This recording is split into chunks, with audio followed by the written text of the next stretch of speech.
हरे कृष्णा गौरांगा नित्यानंदो। तो प्रिय भक्तों, आज जो है श्रीमन चैतन्य महाप्रभु का जन्म है। यानी कि आज के दिन चैतन्य महाप्रभु जो हैं इस पृथ्वी पर अवतरित हुए थे, प्रकट हुए थे। तो बताया गया 1407 शकाब्द 18 फरवरी 1486 ईस्वी को संध्या के समय चैतन्य महाप्रभु प्रकट हुए हैं। यानी कि 539वां आविर्भाव दिवस हम सब मनाएंगे इस बार। तो इस दिन पूर्णिमा थी। चंद्र ग्रहण के समय चारों तरफ लाखों लोग हरि ध्वनि कर रहे थे और ऐसे सुंदर और सुहावने संकीर्तनमय वातावरण में सची देवी के गर्भ सिंधु से, यानी कि गर्भ से चैतन्य महाप्रभु प्रकट हुए। कहाँ पर? नीम पेड़ के नीचे। तो घर की स्त्रियां भी सब क्या कहने लगी? हरि बोल कहने लगे। और नीम पेड़ के नीचे जन्म ग्रहण करने से इनका नाम क्या हुआ? बालक, इनका नाम निमाई पड़ा।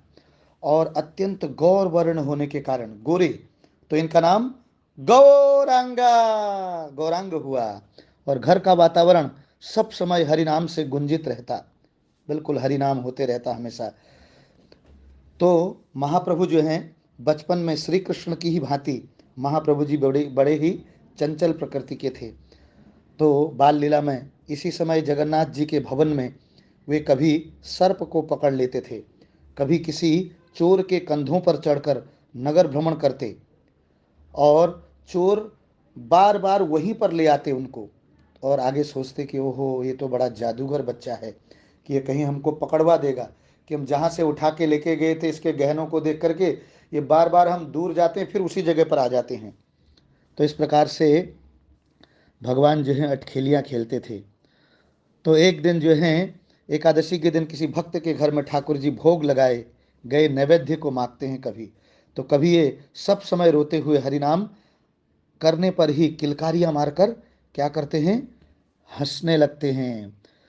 तो बताया गया महाप्रभु जब रोते थे, रोने लगते थे अगर हरिनाम बंद हो जाता था तो कभी कभी पाठशाला से लौट कर गंगा जी में छोटे बच्चों के साथ क्या करते थे? नाना प्रकार की क्रीड़ाएं करते थे। और जब विश्वरूप जी के सन्यास के बाद महाप्रभु क्या हो गए? बड़े शांत होकर गंगादास जी की पाठशाला में गदाधर, दामोदर, जगदानंदन और मुकुंद आदि के साथ अत्यंत ये क्या करते थे? अध्ययन करते थे। अपने घर पर ही इन्होंने संस्कृत टोल की पाठशाला स्थापना कर व्याकरण पढ़ाने लगे। और इन्होंने क्या किया? गंगा घाट पर दिग्विजयी केशव कश्मीरी का पांडित्य चूर्ण कर दिया और उन्हें हरि भजन करने का उपदेश दिया। तो यहीं पर इन्होंने दो विवाह भी किए थे, प्रथम लक्ष्मी देवी जी और दूसरा, और इनकी लक्ष्मी जी यानी कि लक्ष्मी माता का गोलोक प्राप्ति के बाद दूसरा विवाह जो है विष्णु प्रिया माता जी के साथ इन्होंने किया था। और महाप्रभु गया यात्रा में ईश्वरपुरी जी से उन्होंने कृष्ण नाम की दीक्षा लेकर निमाई पंडित के बदले पर भावुक बनकर लौटे थे। और वास्तव में महाप्रभु का जगत में आने का कारण क्या है? नवदीपे अवतरी राधा भाव अंगी करी।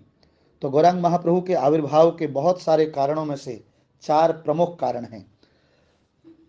जो प्रमुख कारण हैं वो हैं युग धर्म नाम संकीर्तन का प्रचार, दूसरा अनर्पित चरित चिरात करुणया अवतीर्णो कलो, यानी कि अनअर्पित चिरात उन्नत उज्जवल प्रेम का दान, जिस प्रेम का दान आज तक कभी किसी ने किया ही नहीं है।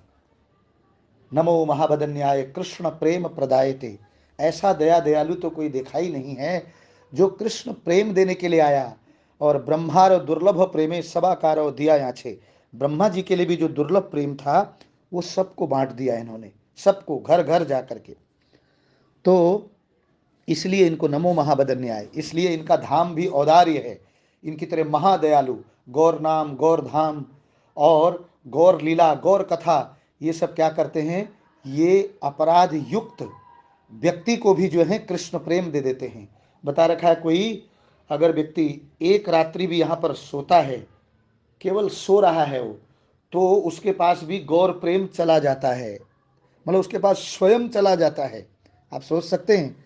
इसीलिए कहा गया है कि गौर पूर्णिमा के दिन जो गंगा जी में स्नान करेगा, और माधवेंद्रपुरी, श्री माधवेंद्रपुरी पाद जी के तिरुभाव के दिन शांतिपुर में अद्वैत आचार्य जी के भवन में, वहां पर जो है क्या करेगा, महाप्रसाद पाएगा, और श्रीवास आंगन में जो हरि बोल करके नृत्य करेगा, ये तीनों चीज को जो करेगा, इसमें से एक भी चीज करेगा तो बता रखा है उसको इसी जीवन में कृष्ण प्रेम की प्राप्ति होगी। ये महाप्रभु ने क्या कर रखा है, वरदान दिया है इस प्रकार से।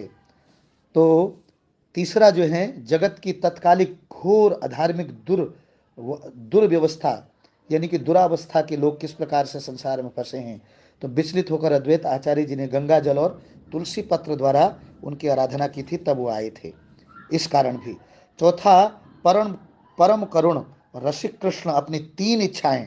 पहला, राधा जी की प्रणय महिमा कैसी है, राधा जी जो प्रेम करती है उनसे वो कैसा है, क्योंकि बिना राधा बने, बिना राधा जी का मूड लिए तो कृष्ण का जो प्रेम है उसको चखा ही नहीं जा सकता है। उनकी महिमा क्या है प्रेम की, वो उसको जानने के लिए।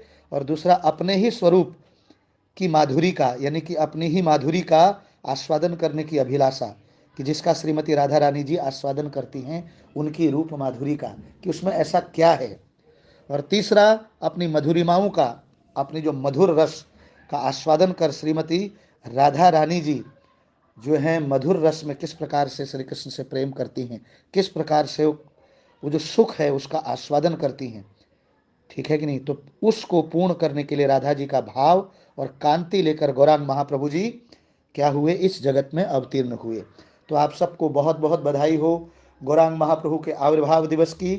परम दयालु गौरांग महाप्रभु हम सब पर असीम कृपा पहले से ही कर चुके हैं श्रील प्रभुपाद जी को दे करके, और श्रील प्रभुपाद जी ने हम सबको हरिनाम का प्रेम दान करके, और हम सबको इतने सुंदर सुंदर इस्कॉन के भव्य मंदिर बना करके, और इतने सुंदर भक्त दे करके, इतनी सुंदर व्यवस्था दे के, इतनी सुंदर पुस्तकें दे करके, इतने सुंदर सुंदर विग्रह, गौर निताय पंच तत्व दे करके, मायापुर दे करके हमें पहले से ही धन्य कर दिया है। श्रील प्रभुपाद की जय। गौरांग महाप्रभु आविर्भाव दिवस महा महोत्सव के गौर भक्त वृंद की, मायापुर नवद्वीप धाम की, बोलो माता सची माता और जगन्नाथ मिश्र जी की जय हो। गौरांगा।